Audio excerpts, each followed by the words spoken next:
ಕೆಲಸ ಮಾಡ್ತಿದ್ರು. ಶಿವಮೊಗ್ಗದಿಂದ ಅವರು ಡೈಲಿ ಗಾರೆ ಕೆಲಸ ಮಾಡೋರು, ಕೂಲಿ ಕೆಲಸ ಮಾಡೋರು.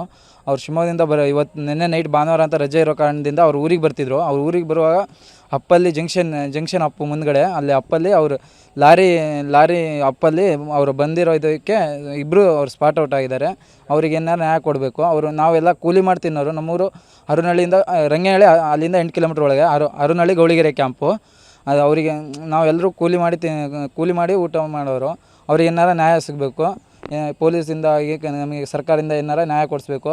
ಅವ್ರು ಇನ್ನೊಬ್ಬ ತಮ್ಮ ಇದ್ದಾನೆ, ಅವನು ಕೂಲಿ ಮಾಡೋರು. ಅವ್ರ ಅಪ್ಪ ಅಮ್ಮ ಅವ್ರ ಮನೆ ಪರಿಸ್ಥಿತಿ ಎಲ್ಲ ತುಂಬ ಹದಗೆಟ್ಟಿದೆ. ಅದೊಂಚೂರು ನೀವು ಸರ್ಕಾರದಿಂದ ನಮಗೆ ಒಂಚೂರು ಇದು ಮಾಡಿಕೊಡ್ಬೇಕು. ಮತ್ತು ಮದುವೆ ಆಗಿ ಬರೀ 6 ತಿಂಗಳಾಗಿತ್ತು. ಬೈಕ್ ತೊಗೊಂಡು ಒಂದು 4-5 ತಿಂಗಳಾಗಿರ್ಬೋದು ಅಷ್ಟೇ. ಅದು ಬೈಕಿದು ಒಂಚೂರು ಏನಾರು ಸಮಸ್ಯೆ ಮಾಡ್ಕೊ ಅವ್ರಿಗೆ ಒಂಚೂರು ಪರಿಹಾರ ಏನಾರು ಮಾಡಿಕೊಡ್ಬೇಕು ಸರ್. ನಾವಿಂದ ಎಲ್ಲ ನಮ್ಮ ಗ್ರಾಮದಿಂದ ವಿನಂತಿ ಮಾಡ್ಕೊತಿದ್ದೀವಿ ಎಲ್ಲರಿಗೂ. ಇದೊಂದು ನಮಗೆ ನೀವು ಎಲ್ಲರೂ ಸೇರಿ ಮಾಡಿಕೊಡ್ಬೇಕು. ಮತ್ತು ಇನ್ನೂ ಅಷ್ಟೇ. ಲವ್ ಮ್ಯಾರೇಜ್ ಮದುವೆ ಆಗಿದ್ದು ಅವ್ರದ್ದು. ಹೆಚ್ಚು ಕಮ್ಮಿ ಒಂದು 6-7 ತಿಂಗಳಾಗಿರ್ಬೋದು ಮ್ಯಾರೇಜ್ ಆಗಿ, ಅಷ್ಟೇ, ಏನು ಜಾಸ್ತಿ ಆಗಿಲ್ಲ. ಇಲ್ಲೇ ಶಿವಮೊಗ್ಗದಲ್ಲೇ ಮಲ್ಗೇನಹಳ್ಳಿ, ಗಾಡಿಕೊಪ್ಪ ಮಲ್ಗೇನಹಳ್ಳಿಯಲ್ಲೇ ರೂಮ್ ಮಾಡ್ಕೊಂಡು ಇಲ್ಲೇ ಕೂಲಿ ಕೆಲಸ ಮಾಡ್ಕೊಂಡು ಇದ್ದಿದ್ರು ಅವರು. ನಿನ್ನೆ ಭಾನುವಾರ ಇರೋದ್ರಿಂದ ಅವ್ರು ಬಂದಿದ್ದು ಊರ ಕಡೆ ಬರೋಣ, ಅದೇ ಏನೋ ಮನೆ ಕೆಲಸ ಹಿಂಗೆ ಮಾಡೋಣ ಅಂತ ಅವ್ರು ಬರ್ತಿದ್ರು. ಅದೇ ಕಾರಣದಿಂದ ಅವರು ಯಾವಾಗಲೂ ಬರೋರು 15 ದಿನ ಒಂದು ವಾರಸಗಂತೆ. ಅವ್ರಿಗೇನು ಹಂಗೆ ಲಾರಿ ಡ್ರೈವರು ಇದು ಓಡೋಗಿದ್ದಾರೆ. ಅದೊಂಚೂರು ಪರಿಹಾರ ಮಾಡಿಕೊಟ್ಟು ನಮಗೆ ಅವರಿಗೆ ಅನುಕೂಲ ಆಗಬೇಕು.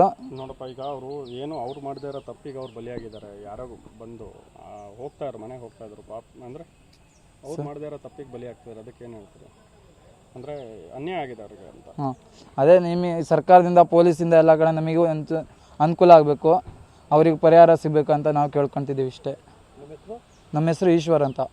ಕೆಲಸ ಮಾಡ್ತಿದ್ರು. ಶಿವಮೊಗ್ಗದಿಂದ ಅವರು ಡೈಲಿ ಗಾರೆ ಕೆಲಸ ಮಾಡೋರು, ಕೂಲಿ ಕೆಲಸ ಮಾಡೋರು. ಅವ್ರು ಶಿವಮೊಗ್ಗದಿಂದ ಇವತ್ತು ನಿನ್ನೆ ನೈಟ್ ಭಾನುವಾರ ಅಂತ ರಜೆ ಇರೋ ಕಾರಣದಿಂದ ಅವ್ರು ಊರಿಗೆ ಬರ್ತಿದ್ರು. ಅವ್ರು ಊರಿಗೆ ಬರುವಾಗ ಅಪ್ಪಲ್ಲಿ ಜಂಕ್ಷನ್ ಅಪ್ಪು ಮುಂದ್ಗಡೆ ಅಲ್ಲಿ ಅಪ್ಪಲ್ಲಿ ಅವರು ಲಾರಿ ಅಪ್ಪಲ್ಲಿ ಅವರು ಬಂದಿರೋ ಇದಕ್ಕೆ ಇಬ್ಬರು ಅವ್ರು ಸ್ಪಾಟ್ ಔಟ್ ಆಗಿದ್ದಾರೆ. ಅವ್ರಿಗೆ ಏನಾರು ನ್ಯಾಯ ಕೊಡಬೇಕು. ನಾವೆಲ್ಲ ಕೂಲಿ ಮಾಡಿ ತಿನ್ನೋರು. ನಮ್ಮೂರು ಹರುನಹಳ್ಳಿಯಿಂದ ರಂಗನಹಳ್ಳಿ, ಅಲ್ಲಿಂದ 8 ಕಿಲೋಮೀಟ್ರ್ ಒಳಗೆ ಹರುನಹಳ್ಳಿ ಗೌಳಿಗೆರೆ ಕ್ಯಾಂಪು. ಅದು ಅವರಿಗೆ ನಾವೆಲ್ಲರೂ ಕೂಲಿ ಮಾಡಿ ಊಟ ಮಾಡೋರು. ಅವ್ರಿಗೆ ಏನಾರ ನ್ಯಾಯ ಸಿಗಬೇಕು.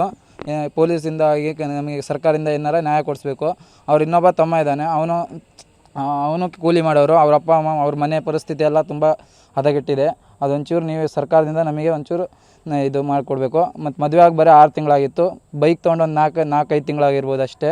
ಅದು ಬೈಕಿದು ಒಂಚೂರು ಏನಾರು ಸಮಸ್ಯೆ ಮಾಡ್ಕೊ ಅವ್ರಿಗೆ ಒಂಚೂರು ಪರಿಹಾರ ಏನಾರು ಮಾಡಿಕೊಡ್ಬೇಕು ಸರ್. ನಾವಿಂದ ಎಲ್ಲ ನಮ್ಮ ಗ್ರಾಮದಿಂದ ವಿನಂತಿ ಮಾಡ್ಕೊತಿದ್ದೀವಿ ಎಲ್ಲರಿಗೂ. ಇದೊಂದು ನಮಗೆ ನೀವು ಎಲ್ಲರೂ ಸೇರಿ ಮಾಡಿಕೊಡ್ಬೇಕು. ಮತ್ತು ಇನ್ನೂ